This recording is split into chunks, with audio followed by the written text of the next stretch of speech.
Now we are moving on to It's Okay to Hate Hurt People by Kai After Kai.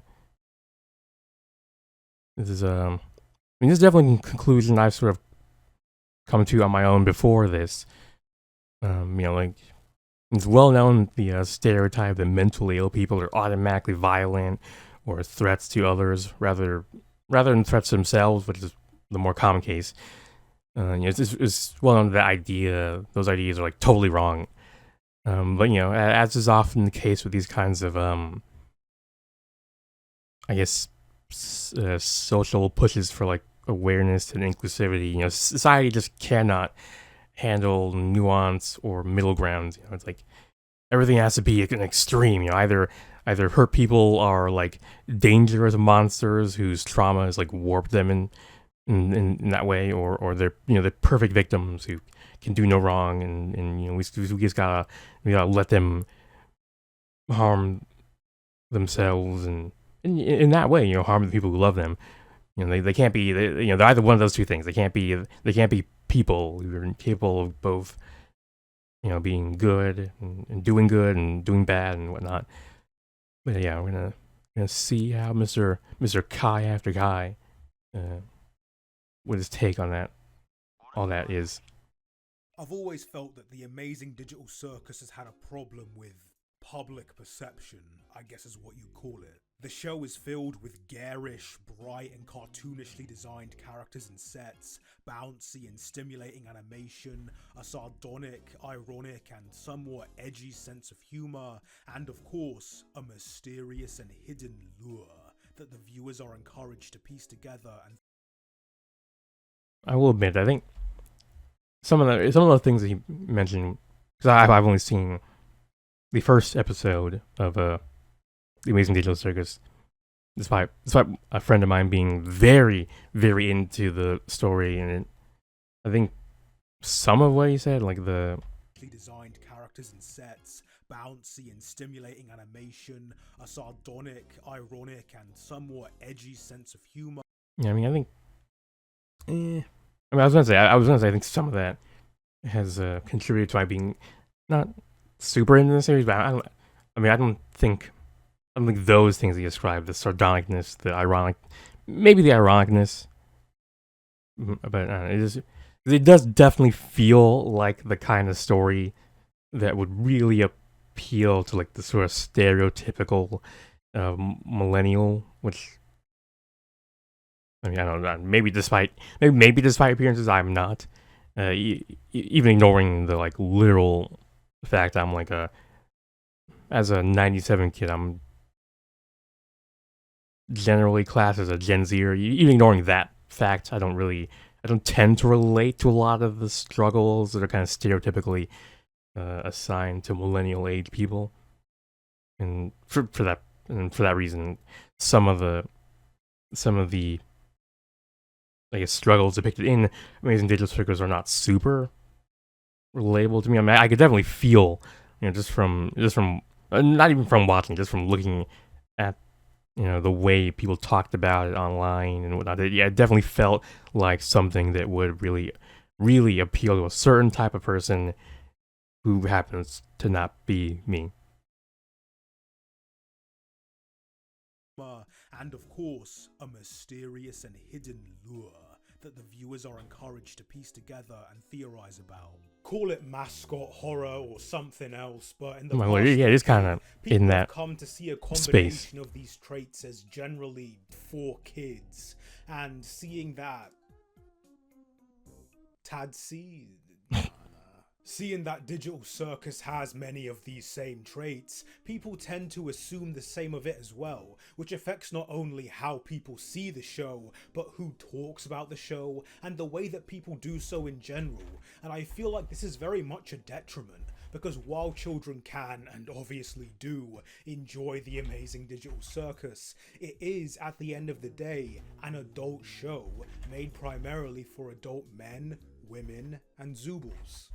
I'm not just saying this because all the characters are adults who swear and talk about sex. I mean the way the show is written, the adult way its characters interact with each other, the way topics like abuse, self-actualization, disassociation, and existential dread are discussed, the way increasingly larger segments of the episodes are dedicated to the characters just talking with each other, which often end up being the best parts of the episode. Yeah, maybe. I think Maybe as the show it gets more gears up interest. for its That sounds like something I'd be very interested in. But maybe I should actually take my friend's advice and actually watch more of the series.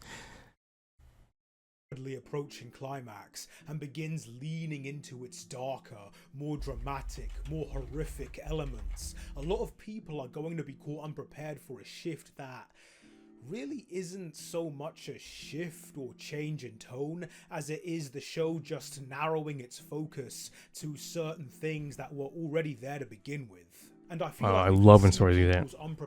Hell, as a writer, I would do that myself. So, it's a good way of netting in people. Just start out with a broad sort of a broad appeal, mass appeal, and sort of gently funnel people into the actual main I guess conceit of the story. Real bait and switch type stuff. It's basically clickbait, for writers, I guess. Discuss the show as it deserves to be discussed in some of the reactions to the latest episode. Speaking of, spoilers for the amazing digital circus up to episode 6. I don't care too much about spoilers. Back and realized, especially in this context, it would probably make me more interested in the story anyway. It sounds kind of pretentious, so let me clarify. I'm not trying to gatekeep the sad jester sadistic bunny meme show. If you got into the show because of the wacky character designs and their quirky personalities, or the theorizing, or the shipping, none of those things are super interesting to me, so I'm not trying to shame or discourage you from enjoying the show however you want to. This video is merely an attempt to address some of the discourse I've seen, especially after episode 6 and specifically around the character of Jax. From the beginning, Jax has been one of the big breakout characters of the show, alongside Pomni and maybe Kane. A lot of people really like him and the general archetype they think he falls under. The jerk-ass with a secret heart of gold, the bully hurting on the inside, the soft sponge with an abrasive side, you get the idea. And there's always been this kind of simmering tension between fans who like him and want that kind of narrative, and those who just don't like him because the guy's a fucking dickhead. And this tension finally boiled over when Jax himself boiled over at the climax of the most recent episode. After an episode of palling about with Pomni, reveling in their shared chaos gremlin energy and earnestly connecting with her in a way that's slowly been growing the past 2 episodes, the second she actually acknowledges this growth in their relationship, Jax, to put it simply, crashes the fuck out. He lays it all out there. I don't care about you. I don't care about anyone here. Your only purpose in life is to amuse me with your suffering. Just all sorts of awful, selfish, sadistic stuff that is obviously complete bullshit. Yep. Which is actually where the problems start. As always, you have people who feel vindicated that their initial read on Jax was correct, that he is a bully just putting on a front, that he is a victim just coping in the only way he knows how. And on the other side, you have people going, I don't care, guy's still a piece of shit, fuck him.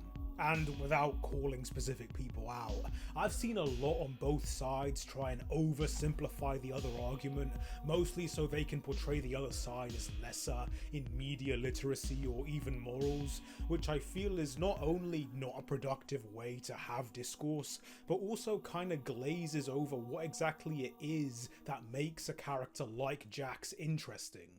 Yeah, definitely. I mean, the reason I tend to avoid a lot of fandom and fan discussion of media. I mean, I forget exactly what it's called, but like that idea of how to phrase it, like the kind of media you consume and the way you consume media being some sort of fundamental reflection on your moral character. It's very, very endemic.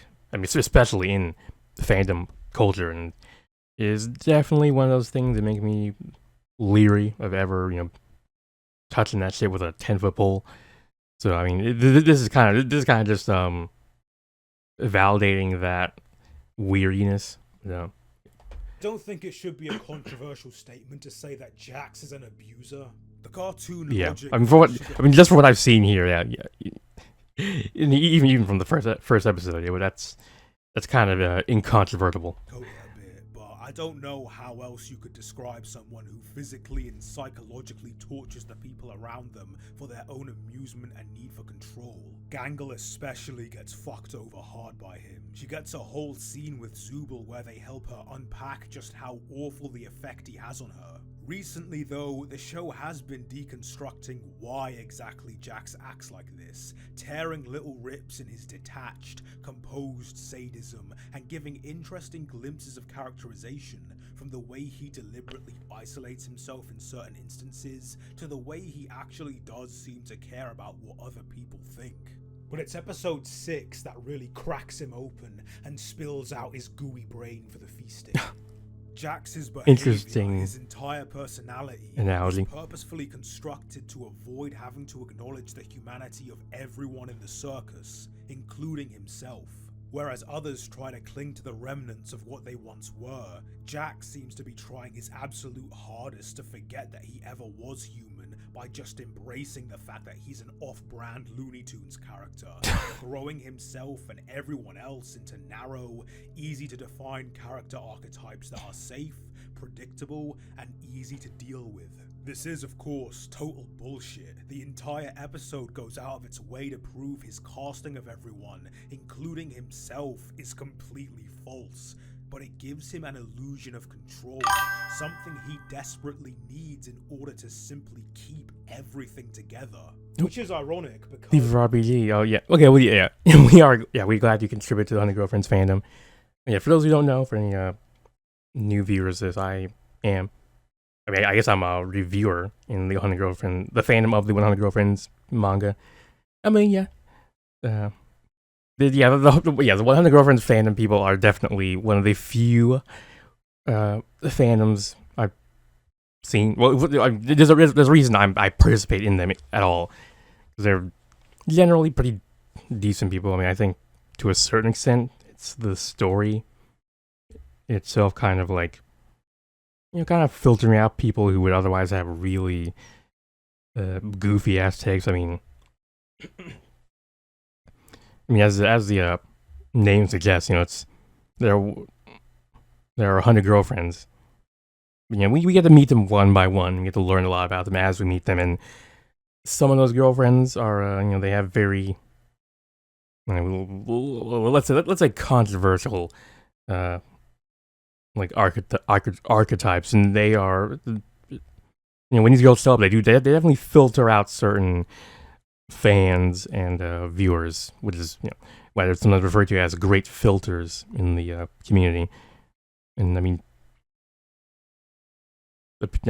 honestly, I appreciate those people who were like the way I described earlier, are filtered out by the story. I mean, presumably the author, who's like a typical Japanese man, was not trying to do that. I mean, I'm not sure what Japanese fandom looks like. I mean, I know a little bit of how they can be in the VTuber and streaming space, and they can be kind of fucking crazy. But maybe, hopefully, they're not like that when it comes to like just regular fictional characters who are not people anyway. But anyway. If you're interested, if you're interested in 100 Girlfriends but aren't somehow already part of the YouTube space, consider checking out our reviews of the series. I have a link to the channel in my channel description if that's at all piquing your interest. In the one episode that most deprives him of control, something he desperately needs in order to simply keep everything together. Which is ironic because in the one episode that most deprives him of control, episode 4, he's actually at his most tolerable.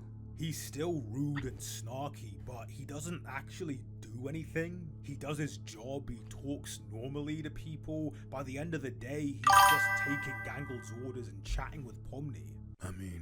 You know, we definitely are living in a filtered section of a filtered fandom. Yeah, I think...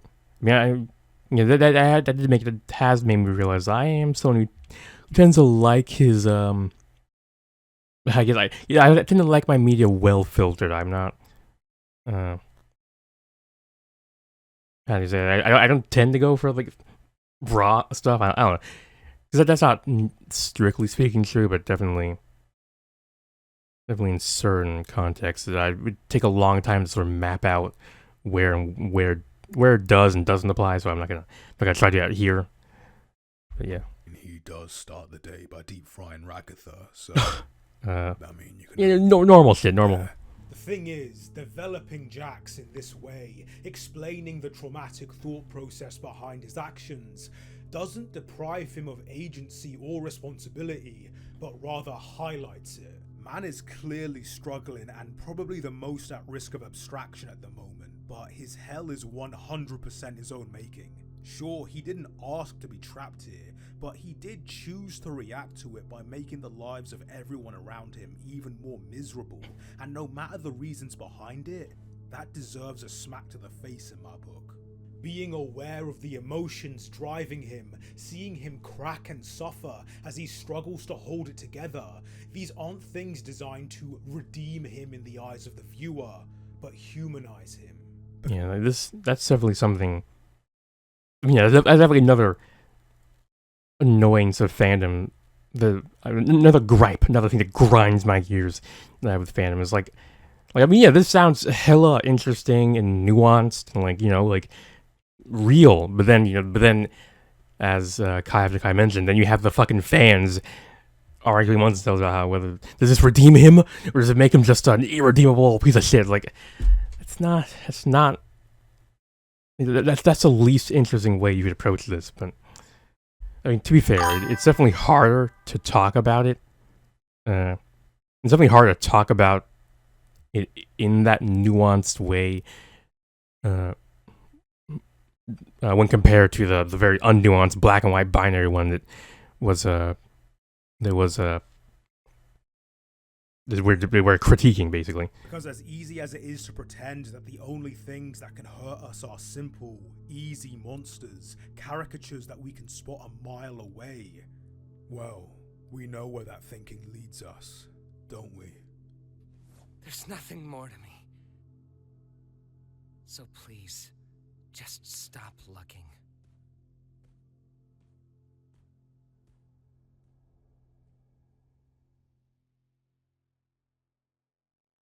When I was thinking of characters that reminded me of Jax, the first that came to mind was, on the surface, a surprising one, but the more I thought about it, I quickly came to realise how appropriate an addition they would be to this video.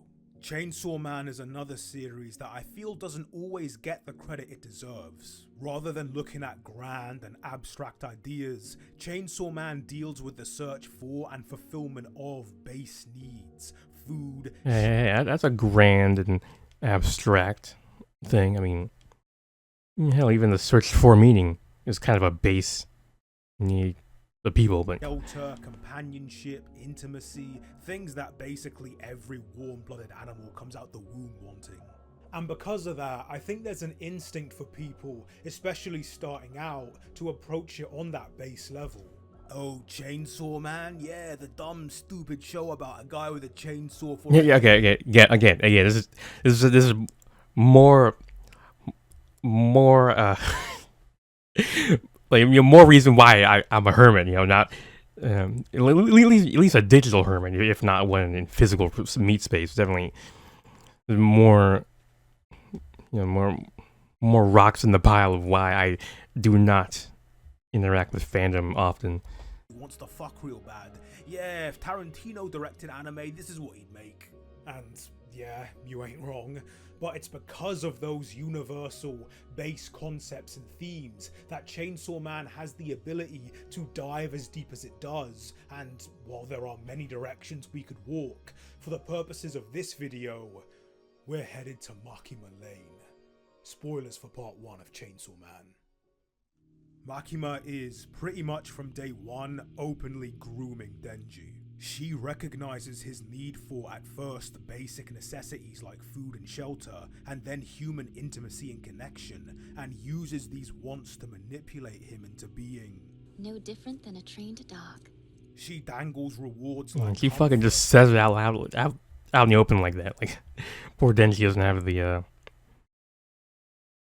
I guess, media literacy to recognize just how toxic all this shit is, but yeah. Companionship and sex over his head to motivate him to do the things she wants him to do without regard for his actual well-being and development. And when he finally attains a semblance of normalcy and genuine, real connection with Aki and power, Makima rips both away from him for the express purpose of breaking him down so that he gives up on ever attaining happiness, thus allowing her control of Chainsaw Man, control she desires because, well, she is the control devil, the living embodiment of mankind's fear of control. Every single relationship is purely transactional and only serves as a means to obtain more power for herself, with her ultimate goal to use Chainsaw Man to obliterate chaos and rule a perfect, flawless world in her image. Makima is a fucking terrifying person. The thoughts and lives of others only mean as much as she can get out of them. She's a professional manipulator who is probably half the reason why most of public safety is made up of the legally insane. Oh yeah, she purposefully gives Denji comfort, stability, and a family who loves him, all so she can take them away from him in an instant and destroy him as a person. To me, the horror behind her character is similar to the horror behind a film like Midsommar, where the horror lies in the realization that true danger, true threats don't disappear when you gain a support system, when you find safety, when you find love and companionship. In some ways, it's when you're at your most content, you're at your most vulnerable. TLDR. Yeah, it's the real catch-22 of socializing. You know, either how to phrase it, you know, like, even like how to phrase it, how like, you know, when you're alone, you might be safe from, you know, when you're alone, you're in danger of, you know,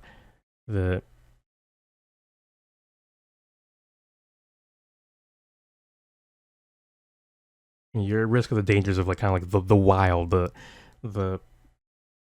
things that can't be, you know, that a single human being can't deal with. Like, you know, no matter how powerful they are, they can't deal with it on their own. But then, you know, once you're amongst people and you're once again exposed to the dangers that a single human being can't deal with on their own. So yeah, either way you're at risk. So it's very, you know, as is often the case with life, it's very pick your poison kind of thing. Makima is a truly awful person.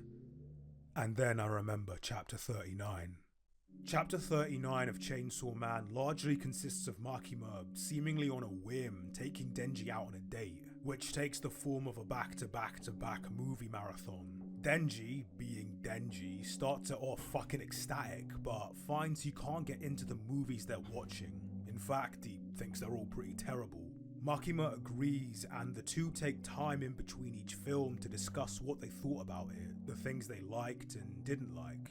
Denji admits he's worried that films just aren't for him, but Makima reassures him, saying that though most of the films she's seen have left no impact on her, the few that have truly changed her life.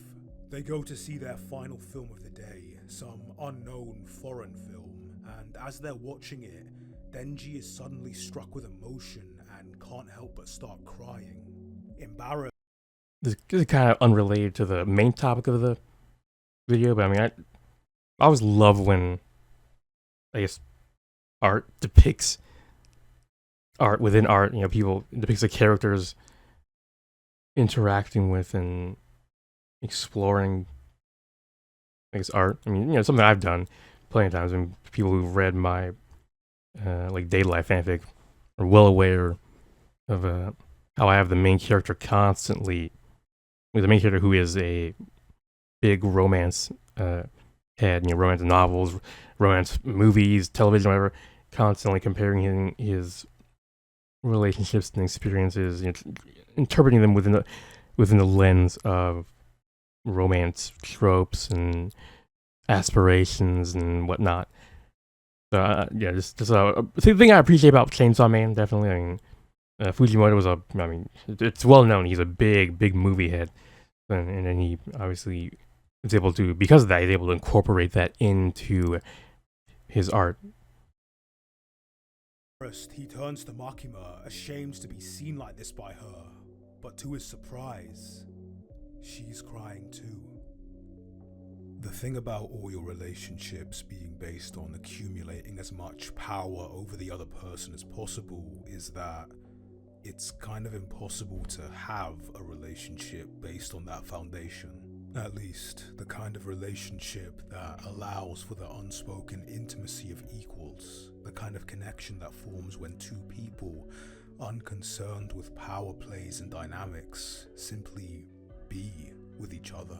And Makima knows this, knows that she will never experience the simplicity of holding another being without caveats, the comfort of being with someone you don't have to manipulate into giving affection, who you can love without ulterior motive. By her very nature, it is impossible. Her crying in this moment isn't just her connecting with a desire for companionship, it's her grieving an experience she will never have. Now, does this make her any less of a terrifying monster? No. She is a literal world-ending devil who manipulates a lonely, emotionally stunted 16-year-old child with sex in order to destroy everything and everyone he holds dear. She is nothing less than a monster. And yet, even monsters cry at their favorite films. Yep. What does that say about them? About art? It just says they're people. Before they're monsters, they're people, but they're still also monsters. About what it means to be a monster. About what it means to be human. To me, what Makima's character says is that even the worst person we know, even the most awful and terrifying person we can imagine, has something in common with us, has something about them that we could relate to, has some basic humanity that ties us all together, and that recognizing that can be a valuable lesson when it comes to figuring out what any of us even want, which, if Chainsaw Man is to be believed, is a lot of hugs, and I'm not gonna say otherwise. As tempting as it is to stick with Chainsaw Man and all it has to offer, I literally had to flip a coin to decide if I should talk about Makima or Himeno, there is one other character from a different series that I want to chat about. See, Jax and Makima are both characters that I recognize as bad people, but I still personally find compelling and entertaining and interesting, enough so that I can't actually say I hate seeing them on screen. So I thought it would be fitting to end this with a character that really does good on this video's title. A hurt person whom I truly do hate. But first, a cry for help. This is the Surface Pro 7 that I have been doing all my work on, editing, composing, recording for the last 5 years. If this is an ad, then we're gonna do ethical reacts. How it even lasted that long, after all this time of punching above its weight, the thing is finally at its breaking point and I need something else. Preferably an actual laptop and not a glorified tablet. Unfortunately, I'm not all that liquid right now, so I would very much appreciate your support. If you like what I do and want to help me not only keep at it, but improve at it, then you can donate to either my Ko-fi, my Patreon, or buy my music on Bandcamp. A big thank you to everyone who has donated. Okay, well, it's not an ad in the traditional sense. In particular, Michael Coolwood and El Pigante. You can also help by simply like. Actually, that makes me more willing to let this play out without skipping, without even considering skipping. Actually, how old is this video? When it makes about a month ago. So I mean, yeah. If anyone, I mean, right now, I'm as the title of the stream suggests, I am unemployed right now, so I don't want to use my money that freely. But if you have maybe you have some money burning a hole in your wallet, consider throwing some this guy's way. He seems like a cool dude. Liking, commenting, and sharing my videos. Things have been a bit weird on this platform the past few months, so every little bit helps. Alright, back to where we left things off. Flock Foster is introduced round about halfway through Attack on Titan. That's towards the end of volume 17 of the manga and halfway through season 3 of the anime, so spoilers for the series from that point onwards. Initially introduced in a seemingly inconsequential manner, Flock surprisingly keeps showing up in subsequent scenes, characterized as a coward, yes, one lured in by dreams of glory, got in way over his head. But given the situation he's in, it's hard to blame him for cracking under the pressure a bit. After being galvanized to take part in Irvin's suicide charge, Flock is, seemingly by sheer luck, the only one who isn't shredded by the Beast Titan, and ends up as one of the only 9 surviving scouts. In a cast of highly driven, kinda unstable superhumans, Flock at first almost feels like a bit of a breath of fresh air. He's just a very normal man who takes issue with the egocentrism shown by the protagonists, giving a very valuable difference in perspective. For as rude as his words may be, they're a nice reminder that, hey, not everyone is an overpowered anime protagonist, but that doesn't mean we shouldn't take them or their concerns seriously. It's a role that I really appreciate him filling. Oh, where did it all go wrong? Oh my god. Oh yeah, I didn't mention the beginning of this segment, but I only ever really watched the first season of Attack on Titan back when it was coming out, like a decade and a half ago. So I didn't even know this guy existed. I mean, obviously I'd seen him in the first season based on what Kai After Kai showed, but The topic of Attack on Titan and whether or not it is a fascist piece of media or simply a piece of media about fascism is a massive topic that I do not have the time to get into today. Maybe I will in the future. You can say that again. Not right now. For the purposes of this video, we are treating it as the latter. And there are few characters in Attack on Titan more overtly fascist than Flock Foster.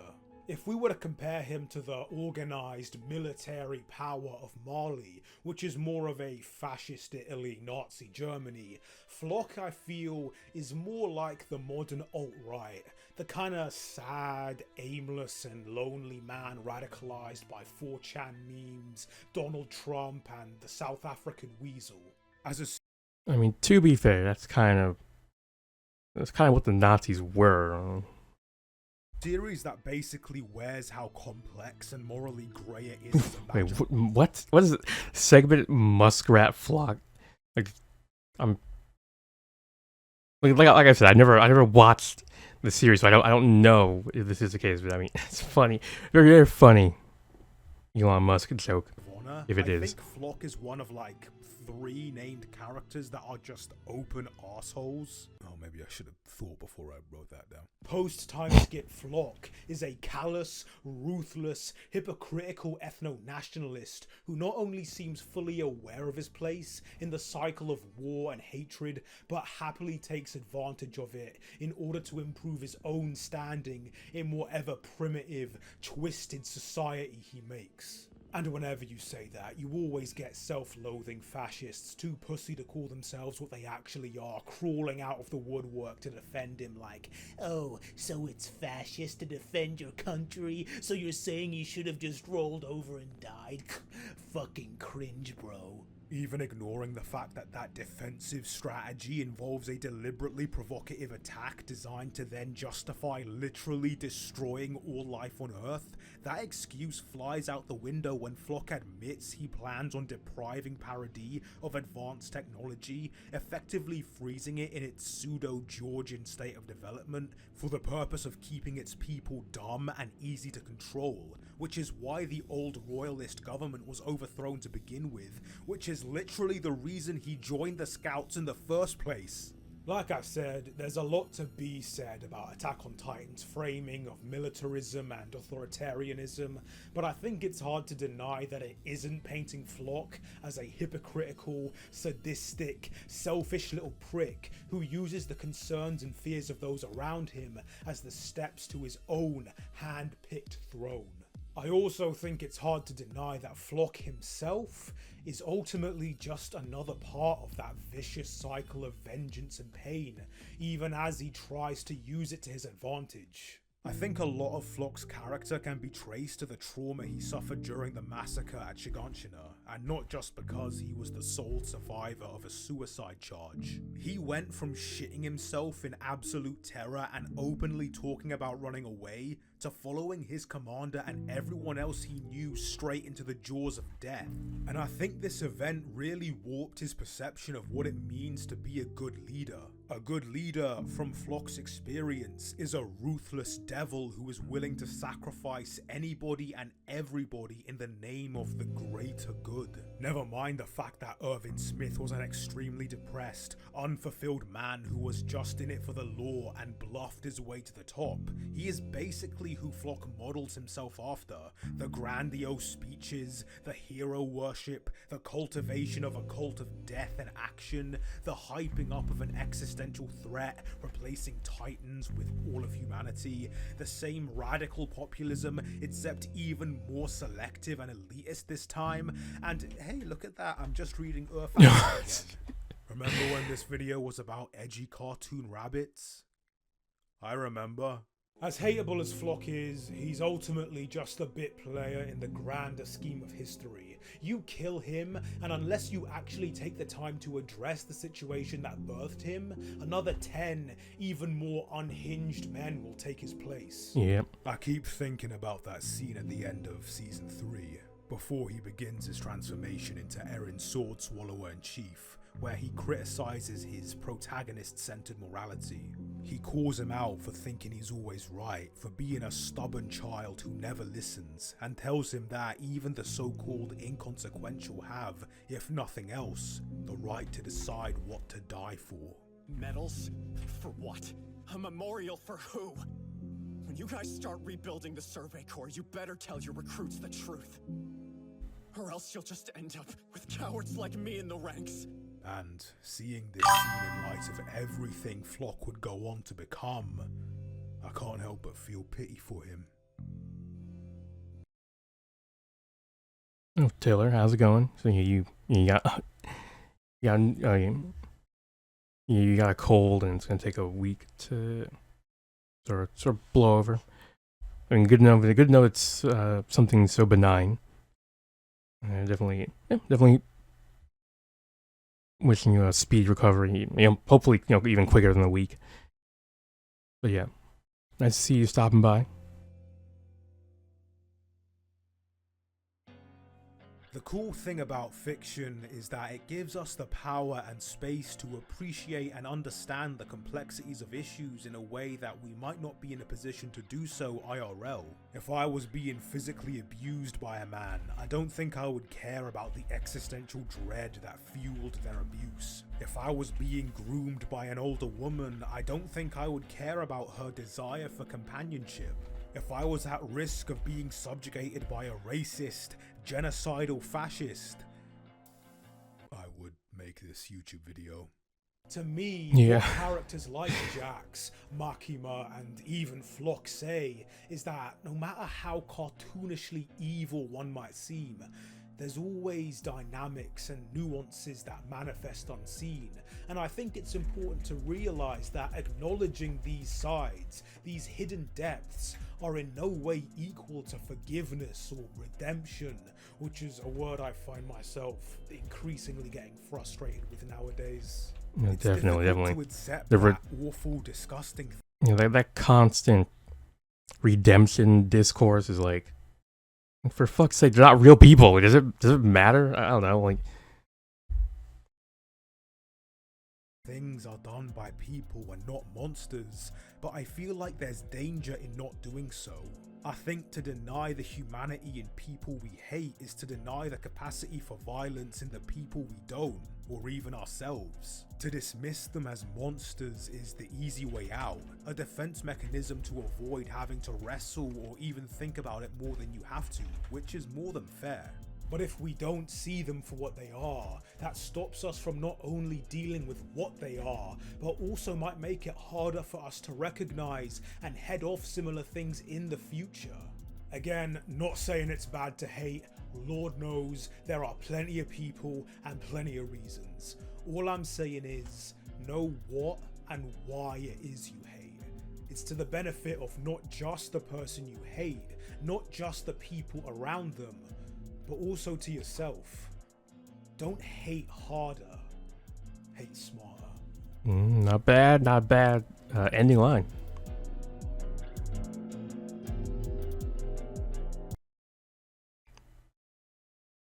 All right. I will admit that at the beginning of the video, when I heard his voice, I was a little concerned, a little worried that we were dealing with a critical drinker type here, but I mean, especially given the, I guess, like the sort of opening lines. But you know, as soon as I saw him, I was like, okay. I was judging too quickly on based on voice, but anyway, I guess like I was regarding the, the actual content of the video. Yep.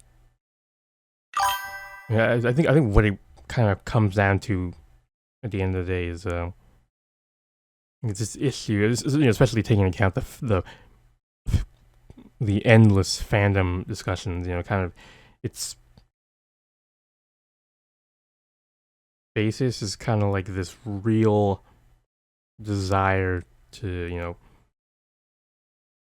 neatly categorize and label. Kind of what Kai was talking about with Jax. Being able to neatly box in and package away people, but rather for that reason, people don't like dealing with the kind of endless nuances and complexities of real people, because it frustrates this kind of categorization, and even more than that, it frustrates action. It's like, what if you're dealing with?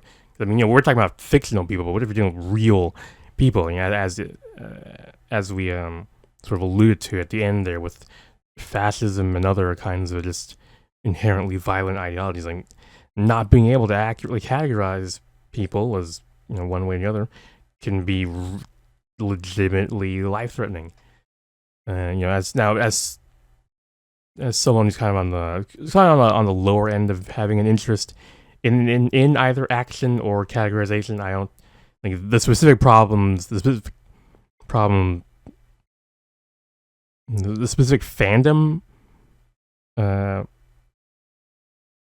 fandom context versions of these things kind of don't afflict me. I mean, obviously, other kind of inverted versions of those problems afflict me. But I mean, yeah, that is. I mean, that's a big reason why I do not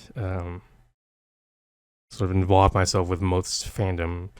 I mean, as I continually stated. I mean, just because the whole main thrust of these discussions are about things that just kind of don't interest me. Like, I mean, as a writer, it kind of doesn't help me that much to be